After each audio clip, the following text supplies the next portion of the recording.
evangelho que nós vamos ler, capítulo 27, Pedi e obtereis, item 1, as qualidades da prece. E quando orardes, não vos assemelheis aos hipócritas, que gostam de orar, ficando de pé nas sinagogas, nas esquinas das ruas, para serem vistos pelos homens. Em verdade vos digo que eles já receberam a sua recompensa. Vós, porém, quando quiserdes orar, entrai no vosso quarto e, fechada a porta, orai a vosso Pai em segredo. E vosso Pai, que vê o que se passa em segredo, vos dará a recompensa. Não vos preocupeis em pedir muito em vossas orações, como fazem os pagãos, que imaginam que é pela quantidade de palavras que serão atendidos em seus pedidos. Não vos torneis, pois, semelhantes a eles, porque vosso Pai sabe que tendes necessidades antes que o peçais. Está em Mateus, capítulo 6, versículos de 5 a 8. Vamos fazer a nossa prece. Querido Mestre Jesus, solicitamos o vosso amparo, a vossa misericórdia, para que possamos, na noite de hoje, darmos continuidade aos estudos da Revista Espírita de 1859. Que possamos nos sentir em paz de consciência, em oração constante, mesmo quando isso nos é difícil no dia a dia, como as provas que já passamos hoje. Todos nós passamos por elas. Mas peço-vos, em especial, atenção para a nossa companheira Cindy, para nós que não podemos chegar até aqui hoje, para os que estão presentes, encarnados e desencarnados, e para quem vos fala que precisa, no momento, de muito do vosso amparo diante das dificuldades pelas quais passou no seu trabalho nos dias de hoje. Que assim possa ser. Dai-nos força, graças a Deus. Porque nem todo dia é dia de festa, né? E aí, a gente já veio lá do estudo dos agêneres. Aliás, desde lá da Duende de Bayonne, que nós estamos estudando, pautados também na teoria que já está escrita no Livro dos Médiuns, nos capítulos 1, 2, 4 e 5. Porque o Livro dos Médiuns é de 1861, a sua compilação, onde fala da ação dos espíritos sobre a matéria e, logicamente, quando trata para todos nós com relação às manifestações físicas espontâneas, às manifestações físicas em geral, né? Traz para nós essa questão dos ruídos, barulhos e perturbações, mas pautados nessas experiências, nesses fenômenos acontecidos que chegava a Kardec através dos associados da Revista Espírita, os casos que aconteciam em diversas partes do mundo. E uma dessas situações é essa carta que ele recebeu de Gramat, numa casa da aldeia de Cougete, comuna de Bastat, no departamento de Lot, há cerca de 2 meses. Isso lá, ele mandou a carta e foi publicada em fevereiro. Geralmente é um artigo vem mês depois, né?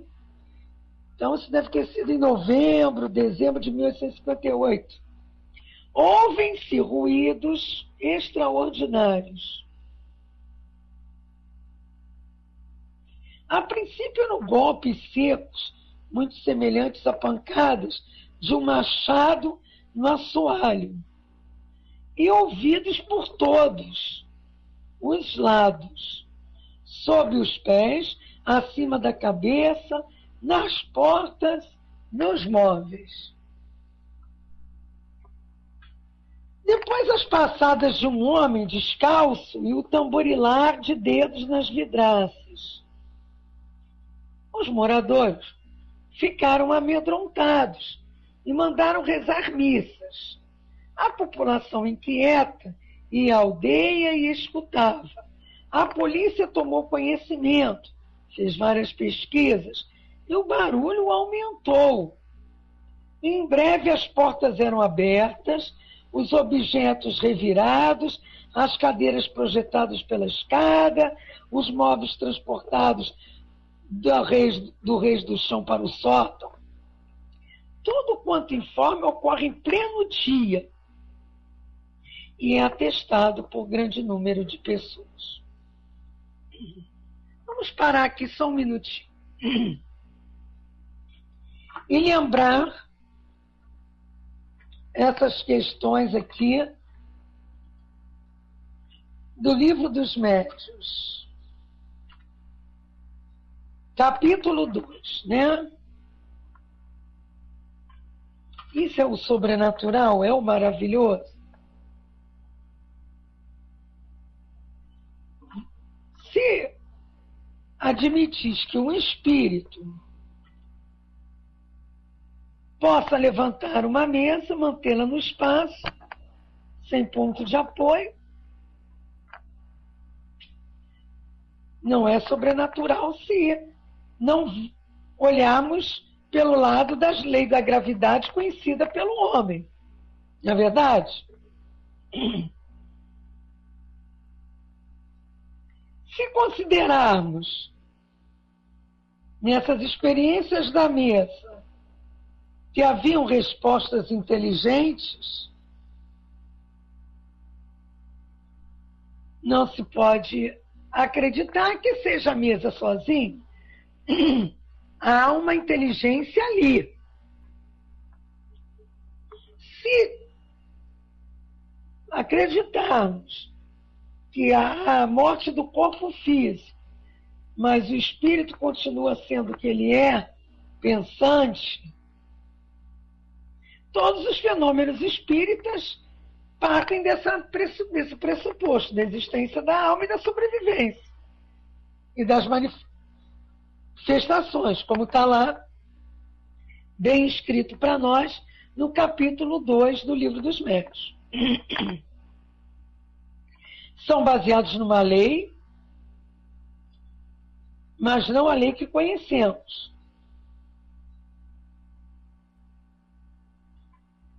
Se olharmos por aí, não vamos nos assustar com esses fenômenos. Não é verdade? Como muitos se assustam até hoje, ou como muitos tentaram explicar por vários meios, criando vários sistemas, vários grupos de estudos, vários sistemas, inclusive esse conjunto de leis e princípios regulando os fenômenos, achando o que era charlatanismo, que era uma questão de alucinação, que era um músculo que estalava e fazia barulho, músculo de alguém, que era tudo uma causa física, mas alguns casos não conseguiam ver por aí, que era o reflexo, né, de uma ação inteligente. Restava saber de onde se originava essa inteligência. Também começaram a pensar que era um sistema de uma alma coletiva, né, ou um sistema diabólico, ou um sistema sonambúlico. E aí, através de vários sistemas, ou então, né, usando vários métodos, né, vamos dizer assim, de observação, se tentou chegar a conclusões sem o convencimento da existência de espíritos. Aí tinham espíritas experimentadores, espíritas imperfeitos, mas aqueles que veem no espiritismo algo além dos fatos, compreende a parte filosófica, admira a moral, mas não pratica. Aqueles que só se preocupam com as conclusões e com as manifestações, que são os experimentadores. E nós temos isso mesmo, Albert, tinham 1000 justificativos. Aqueles que eram exaltados, né, e chegavam ao exagero, e aí realmente o fanático se torna assim exaltado, mas nem todo exaltado é fanático. Mas todo fanático se torna exaltado. Então, chegar a esse ponto também não leva a nada, porque aí você não raciocina, você não vê também com os olhos da razão. Então, todas essas possibilidades vinham desses grupos que observavam os fenômenos e ficavam dando explicações, né? A gente vê que existem espíritos de todos os graus, ou de bondade ou de malícia, né? Que os espíritos não são seres à parte da criação, que constituem um mundo invisível, que é um mundo verdadeiro, que reagem sobre o mundo físico, que há a questão da vibração, da irradiação, da sintonia, das atrações, né? E que nada muda só porque perdeu o corpo de carne. E aí, também verificamos que esses espíritos, que nós, enquanto espíritos, né, temos ação sobre a matéria, como está lá no capítulo 1 da segunda parte do Livro dos Médiuns, mas essa ação ela ocorre com o uso do fluido de alguém, que é um fluido compatível com as mudanças, ou com as, não é bem mudanças, vamos dizer, com as ações materiais. Para que houvesse todo esse barulho, toda essa movimentação na casa, alguém por ali ou ali doava sem saber fluido que era manipulado por espíritos, e aí sim faziam que ocorressem essas pancadas, esses levantamentos de objetos, esses ruídos, enfim.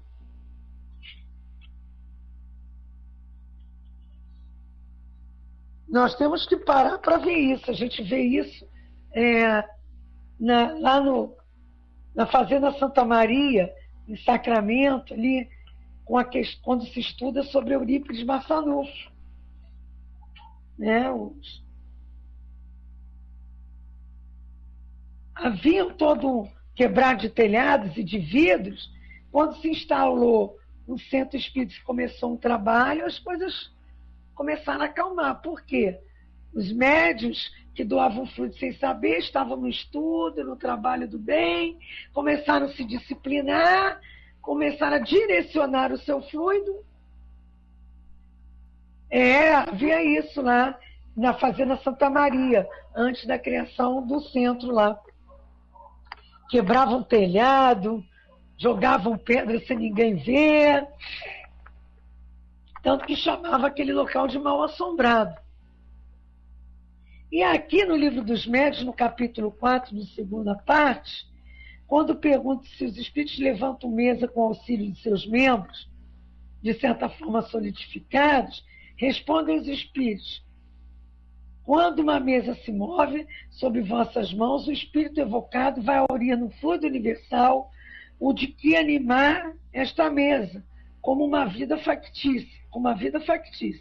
Estando a mesa assim preparada, o espírito a atrai e a move sob a influência do seu próprio fluido, emitido por sua vontade. Então, ele pega fluido no fluido cósmico universal, e quando a massa que quer colocar em movimento é pesada demais, chama em seu auxílio espíritos que se encontram nas mesmas condições que as suas. Chamamos atenção sobre essa fase, né? Ainda não levará ao que desejais, diz ele, essa explicação. Ele combina o espírito fluido universal com o fluido que o médium emite, próprio para aquele efeito. Então, isso é importante que a gente veja, que os espíritos que produzem essa espécie de efeitos são sempre espíritos inferiores que ainda não estão inteiramente desprendidos de toda a influência material. Então tem um fluido compatível, né? E o papel do médium nesse fenômeno, o fluido apropriado do médium combina-se com o fluido universal acumulado pelo espírito. E a união desses dois fluidos é necessária. O fluido animalizado com o fluido universal, diz lá no item 14 do capítulo 4 do Livro dos Médiuns, na segunda parte, para dar vida à mesa, para fazer os barulhos ou coisas semelhantes. Existe um livro que fala das mesas girantes, que traz um pouco dessa história. É um livro da FEB. Eu vou dar aqui o nome para vocês. As Mesas Girantes e o Espiritismo. É um livro muito interessante, de Zeus Van Tuyl, e ele traz, né, anteriormente às mesas girantes, a comunicação dos espíritos por meio de raps, né, que era chamado assim, eram chamados assim os barulhos, né? Então ele diz, né, que Swedenborg, o sueco, as profecias de Cagliostro, os fenômenos mediúnicos produzidos na Alemanha em 1940, pelo médium inconsciente ditos, e ele vai trazendo uma série de coisas, e num certo momento ele diz: a história das pancadas, dos ruídos misteriosos, dos raps, noises e knockings, que segundo a descrição da senhora Emma Britten, principiaram em fins de 1944 na aldeia de Hydesville, condado de Wayne, no estado de Nova York. Manifestações que continuaram após a saída do antigo dono, na entrada da família Fox.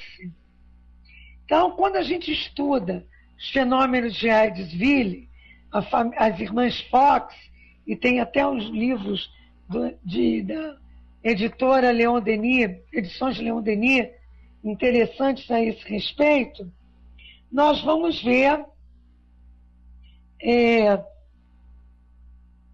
a imprensa francesa, a conversão de homens célebres, a repercussão das mesas girantes nos Estados Unidos, e os estudos bem profundos, bem detalhados sobre os médiuns, né, daquele velho mundo, né, vamos dizer assim.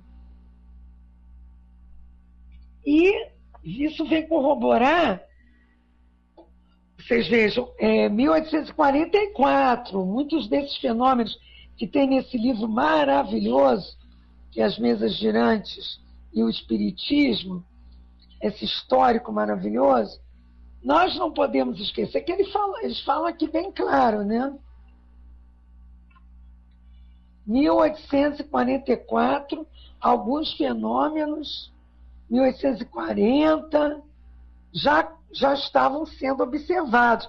Até em 1829 a gente tem relatos, registros do vidente de Prévost, da famosa vidente Prévost, a gente tem até no livro, na Revista Espírita, né, o Dr. Kerner, os fenômenos com um pastor escocês, o Irving, Eduardo Irving.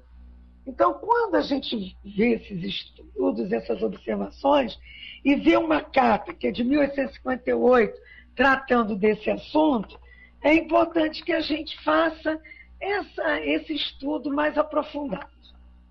Por isso é que eu estou dando essa ideia, dessa leitura, As Mesas Girantes e o Espiritismo. Eu gosto muito dessa parte histórica, que ela nos dá base para a compreensão da teoria, né? Aí vem lá. A casa não é um patieiro antigo, sombrio e negro, não só pelo aspecto que faz sonhar com fantasma. É uma construção recente e risonha, que a gente acha que casa velha é que aparecem essas coisas, né?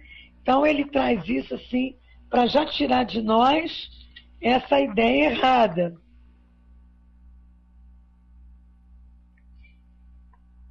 Os proprietários são gente boa, incapazes de querer enganar e morrem de medo.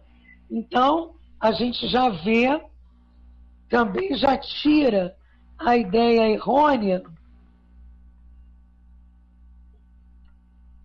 de que não eram boas pessoas, podiam estar enganando, ou então que elas viviam com coisas ruins, né? Até porque o espírito é a causa de um fenômeno. O fluido é um instrumento, e os ambos são necessários. E o papel de um médium é atrair os espíritos e auxiliar ao fluido. Então nós temos que ter essa clareza que nem todo mundo pode produzir o mesmo efeito, nem todos os médios têm o mesmo poder. E que o magnetismo é, sem dúvida alguma, o princípio desses fenômenos, mas não como geralmente o entendem. A prova é que há magnetizadores muito poderosos que não conseguiram fazer uma mesinha se mover, quanto pessoas que não podem magnetizar, crianças mesmo, a quem basta colocar os dedos sobre uma mesa pesada para fazê-la agitar. O poder medianímico não é proporcional ao poder magnético. Isso a gente vê lá no livro dos médios, né? É o mesmo que consideramos as pessoas ditas elétricas, que retiram de si mesmo o fluido necessário para a produção do fenômeno e podem agir sem o concurso dos espíritos estranhos. É como se fosse uma coisa bem anímica, né? E quando eles perguntam se os espíritos que agem sobre os corpos sólidos para movê-los estão na própria substância dos corpos ou fora dessa substância, os espíritos superiores dizem para nós que as duas coisas. A matéria não representa um obstáculo para os espíritos, penetra em tudo. Uma porção do perispírito identifica-se, por assim dizer, com o objeto em que penetra.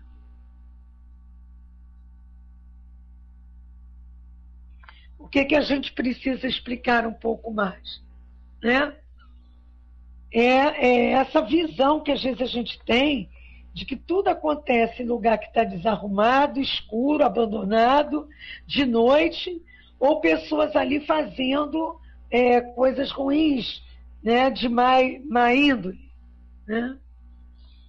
E isso não é a verdade. Muitos de nós temos condições fluídicas em potencial para movimentos, médios de efeitos físicos que devem ser utilizados no trabalho do bem na cura, principalmente, para doar esse fluido que movimenta, que junto com o fluido universal, os espíritos podem produzir movimento de objetos em casas sérias, com estudo sério, espíritos sérios acompanhando o trabalho. Esse fluido que traz esse espírito pode ser manipulado para o bem de outrem. Por isso que ele fala que retiram de si mesmo o fluido necessário para a produção do fenômeno. Porque muitos de nós trazemos esse combinatório, né? Uma reserva maior de um tipo fluídico para esse tipo de trabalho, que, quando é bem encaminhado, vai para trabalho do bem. E aqui ele diz mais: entretanto, muitas pessoas pensam que ali não há nada de sobrenatural. Procuram explicar tudo quanto se passa de extraordinário, quer pela física, quer pelas más intenções que atribuem aos moradores. Eu que vi e acredito, resolvi dirigir-me ao Senhor para saber quais são os espíritos que fazem todo esse barulho e conhecer o meio, caso exista, de os silenciar. É um serviço que prestaria essa boa gente. E aí Kardec para de falar da carta do companheiro e começa a trabalhar essa questão. E vem Kardec. Os fatos desta natureza não são raros. Todos eles se assemelham mais ou menos e, em geral, só diferem pela intensidade ou por sua maior tenacidade ou menor tenacidade. Em geral, a gente pouco se inquieta quando eles se limitam a alguns ruídos sem consequência, mas tornam-se verdadeira calamidade quando atingem certas proporções. Nosso distinto correspondente, que é quem fez essa carta para ele, pergunta-nos quais os espíritos que fazem esse barulho. A resposta não deixa dúvida.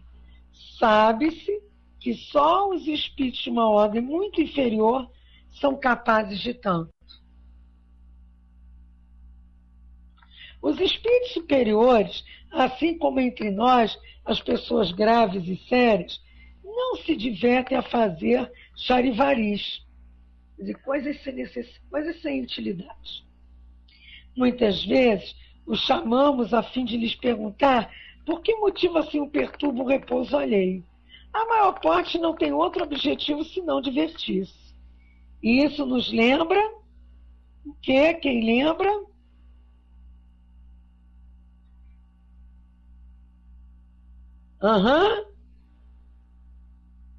Quando fala do objetivo de certos espíritos de se divertir. Nos lembra o quê?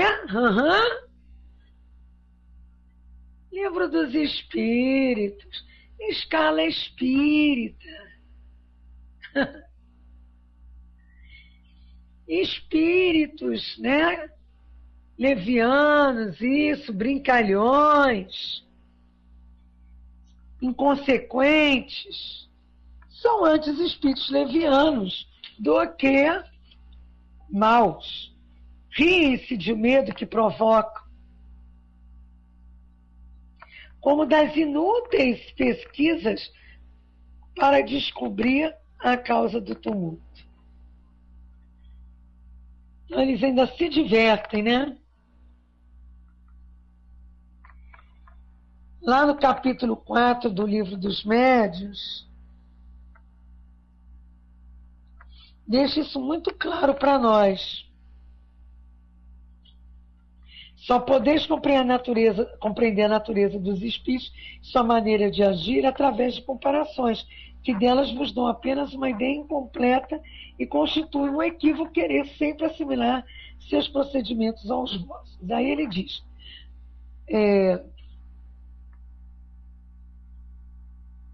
quando ele traz aqui que o espírito pode agir à revelia do médium, extrai delas como de uma fonte o fluido animalizado de que necessita,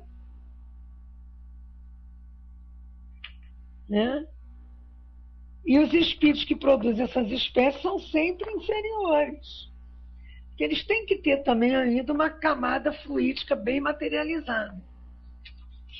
Não iam ficar perdendo tempo com isso. Então, muitas vezes, como está lá na resposta de Kardec na Revista Espírita, se obtinham junto a um indivíduo que gostam, se obstinam junto ao indivíduo que gostam de vexar e que perseguem de casa em casa. Outras vezes se ligam a um determinado lugar, sem qualquer outro motivo. A gente vê isso nas mesas de atendimento espiritual.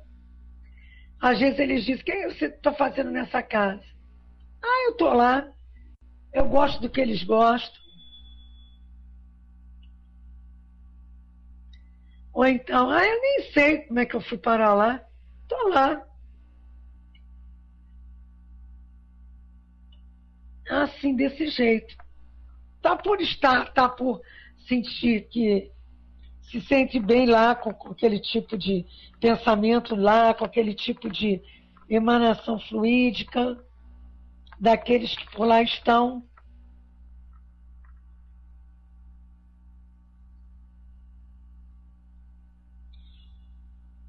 E são essas manifestações espíritas mais simples, né? Os ruídos, as pancadas, que a gente tem que ver se não é o vento, se não é ninguém embaixo brincando, né? Para depois começar a pensar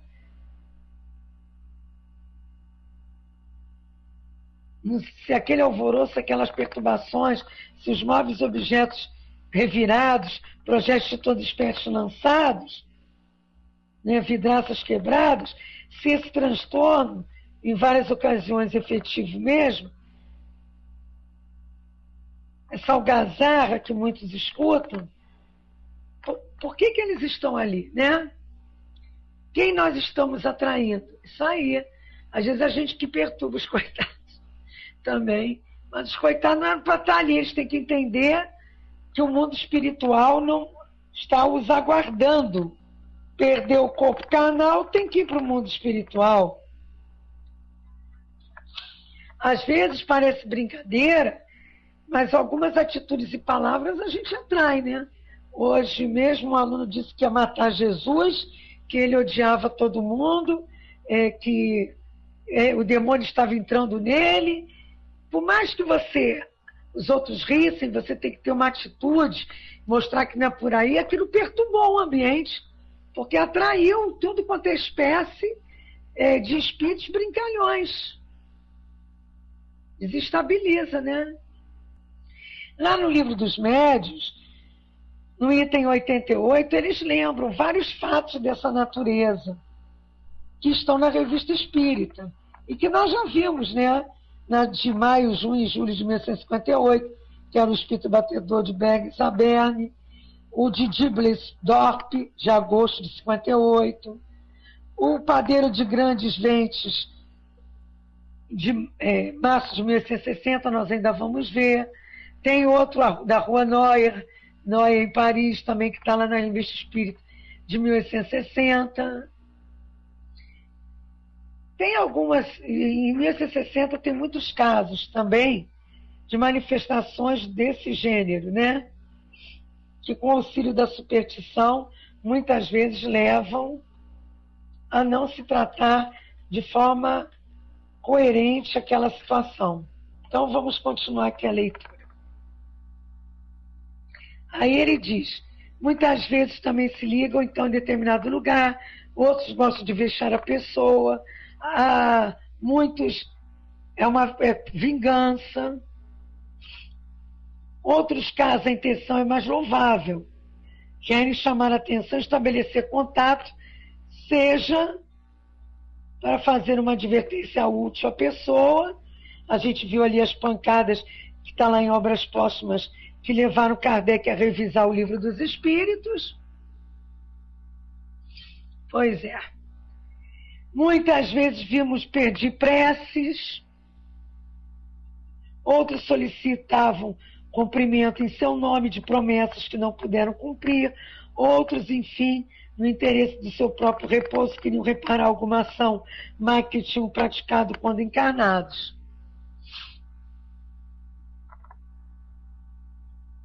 E, na verdade, é como o Hilbert está falando ali, é desgastante para quem está num ambiente desse lidar com essas questões, com essas forças que parecem bobagem. Eu te odeio, você é uma bruxa, eu não quero saber, aqui tem um demônio, eu sou isso. São coisas que vão, assim, trazendo para o ambiente esse tipo de fluido, esse tipo de pensamento, esse tipo de sentimento, esse tipo de espírito. Né? Quando perguntaram a São Luís, mas aí foi muito mais ligado ao caso da Revista Espírita de julho de 1960. Mas tem algumas coisas que valem para todos os casos, né? Se vale a pena conversar com o espírito, e aí que São Luís diz que no lugar, né, com pessoas apropriadas e preparadas, sim. Em outros, a gente tem que manter o equilíbrio, a prece, para nos sentirmos mais tranquilos e tentar auxiliar e não conturbar. E como ele diz aqui, em geral, não há razão para nos amedrontarmos. Sua presença pode ser importuna, mas não é perigosa. Aliás, compreende-se que tenhamos desejo de nos desembaraçarmos deles. Entretanto, quase sempre fazemos exatamente o contrário do que deveríamos. E é exatamente isso.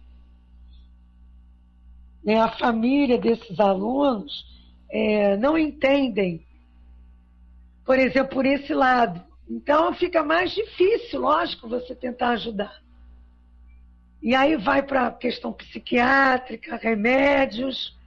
Ah, tá assim porque não tomou o remédio, não vai dando limites educacionais. Muitos casos que a gente vê aí dessa questão da juventude é a falta de conversa, de limites, mas também de pontuações. Né? Então você percebe nitidamente que a crise, o ataque, o não sei o quê, para provocar o desequilíbrio geral, a resposta do outro, ou em pensamento, ou em sentimento, ou em palavras, ou em ações, coisas que devem ser feitas no dia a dia da criança em casa. Principalmente na segunda-feira, eles vêm assim. Esse tipo de criança que não tem limite no lar, nem tem uma religião a seguir. Ou então, em que os pais ou a família acreditam que tudo ou é espírito do mal, ou tudo é um problema psicológico. Né? Então, como dizem aqui na nossa área de texto, se percebemos a presença de um espírito que, ao invés de fazer barulhos, causa perturbações e desconfortos, devemos nos tornar a ele procurando saber o que desejam. É o que o livro dos médiuns nos diz. Nem todos nós estamos preparados para esse tipo de contato direto.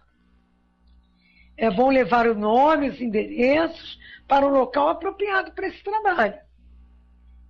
Em alguns casos, tem médios ou pessoas que mais se sentem à vontade em condições desse tipo de trabalho. Por favor, quem está aí? Em nome de Deus. Eu não me habilito. Eu prefiro perceber, levar os endereços e os nomes das pessoas, ou endereço onde as coisas estão acontecendo, para o centro espírita, né, para poder fazer o trabalho da vibração, da irradiação e talvez, consequentemente, do atendimento aos espíritos sofredores que estejam naquele local.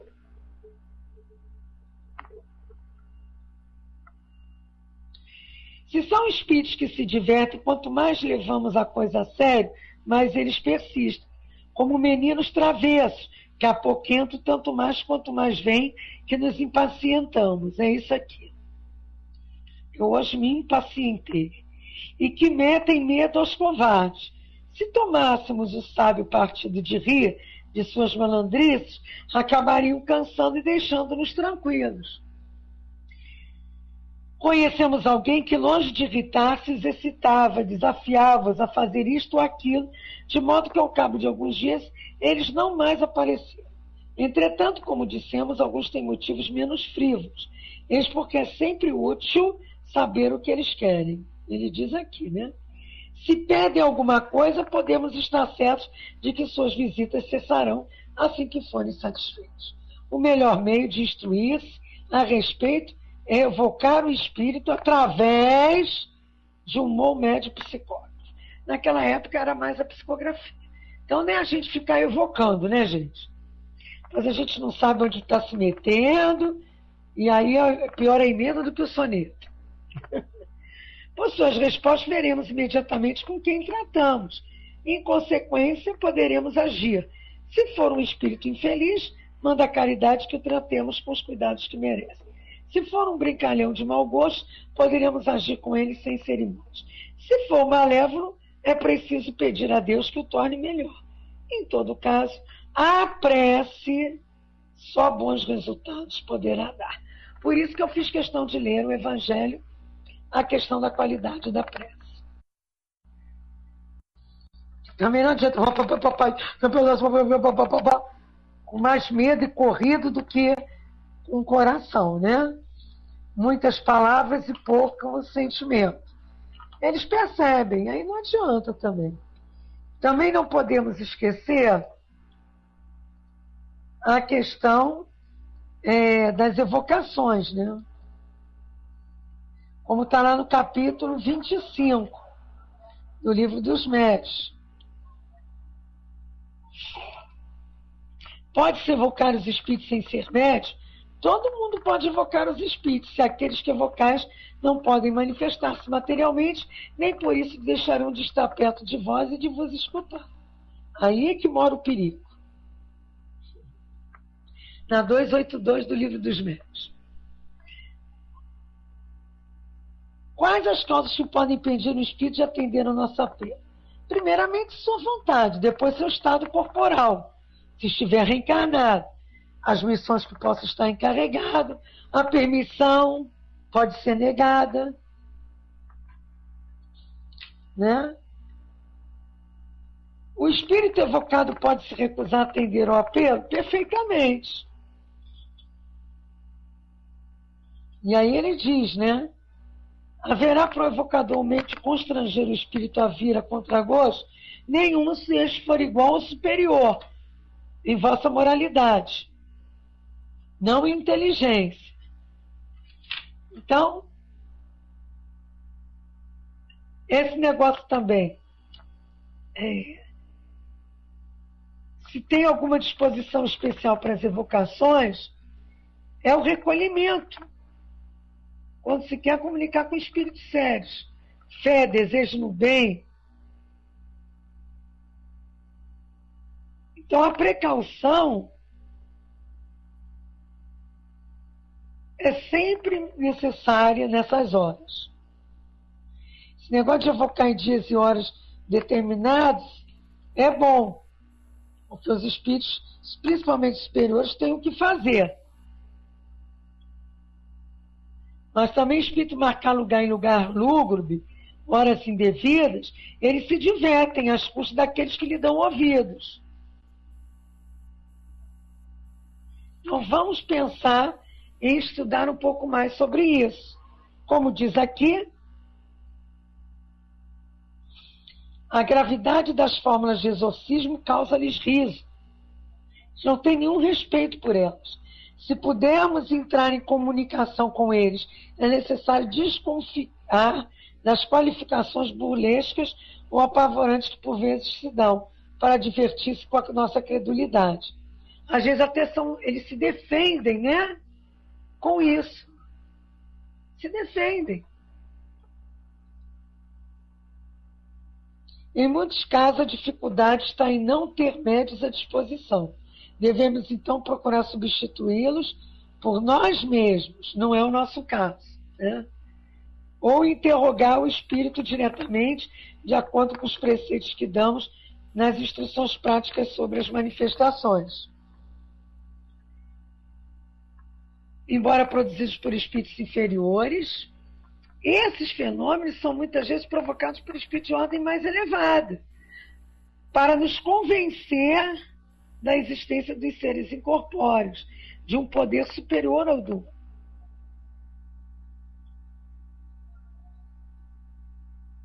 Prestem atenção nisso, mas nós não estamos mais nessa época, né? Não estamos precisando muito mais disso, né? Porque a evocação tem que ser feita com o nome de Deus. Mas isso não constitui freio para todos os espíritos perversos, mas contém muitos. Mas devemos fazer sempre do fundo do coração.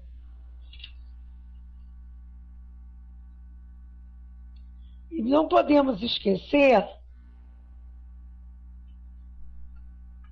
que os espíritos, né, mais elevados são, para eles, vamos dizer assim, até complicado atender a nós. Mas, quando for para dar uma orientação particular, necessária, porque as comunicações particulares têm utilidade, eles vêm de bom grado.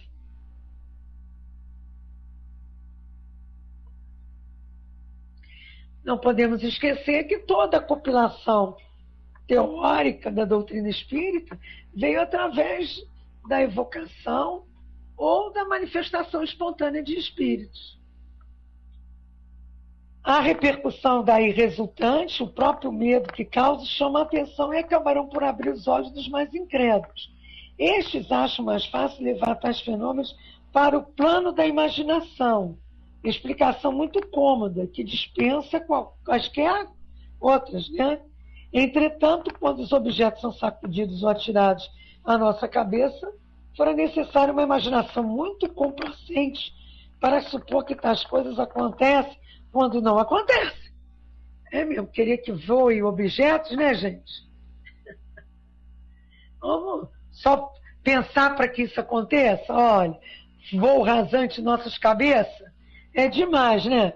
Como diz a Alba ali para nós, na área de texto. Se observarmos um efeito qualquer, este terá necessariamente uma causa. Se uma observação calma, fria, nos demonstra que tal efeito independe de toda a vontade humana e de toda a causa material, se além disso nos dá indícios evidentes de inteligência e de livre vontade, que constituem mais características dos sinais, somos então forçados a atribuí-los a uma inteligência oculta. E quais são esses seres misteriosos? Né? E aí a gente vê que é preciso rebuscar a causa com maior cuidado, não admitir a intervenção dos espíritos, senão com plena razão, para não nos iludirmos.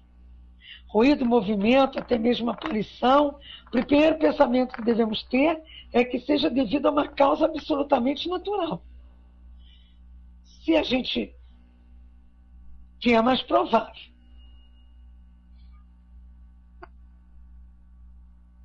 É preciso rebuscar a causa. Não devemos nos iludir. E com isso, Kardec acaba comentário dessa carta sobre espíritos barulhentos.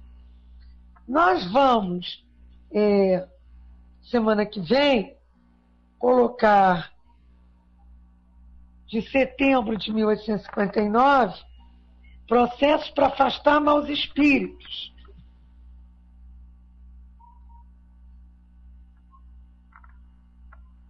Ligado a esse, porque ele pediu, né? Fizesse alguma coisa. Então, Kardec vai explicando. E, no fundo, nós descobrimos que, ao respeito a esses espíritos, é necessário, é importante.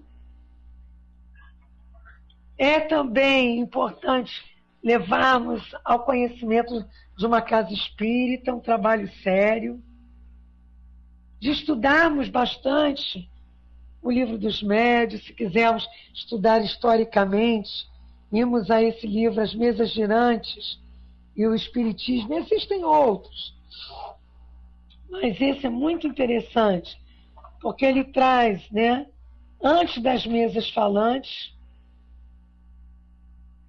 o processo das mesas, né, e vários médiuns.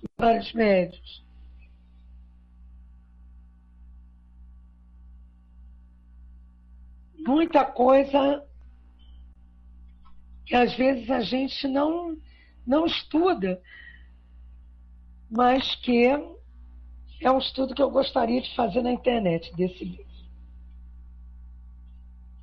Gostaria mesmo. Vamos pensar nisso para o futuro.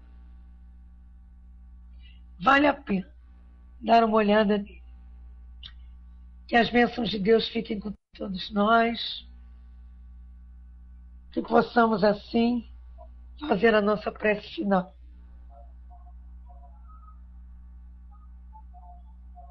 Senhor Jesus, amigo querido, mais uma vez, Te agradecemos o apoio que nos deste durante esse estudo da tarde e noite de hoje. Que possam os espíritos que nos rodeiam serem sensibilizados, encaminhados para a pátria espiritual, suas verdadeiras casas. E aqueles que nos rodeiam, nos auxiliando, continuem tentando, com misericórdia, estar em nosso auxílio. Que possamos também agradecer a oportunidade desse estudo, que são revisões em nossas mentes dos fenômenos e a observação e o critério metodológico adotado por Allan Kardec, a codificação. Que essas bênçãos nos envolvam hoje e sempre. Graças a Deus.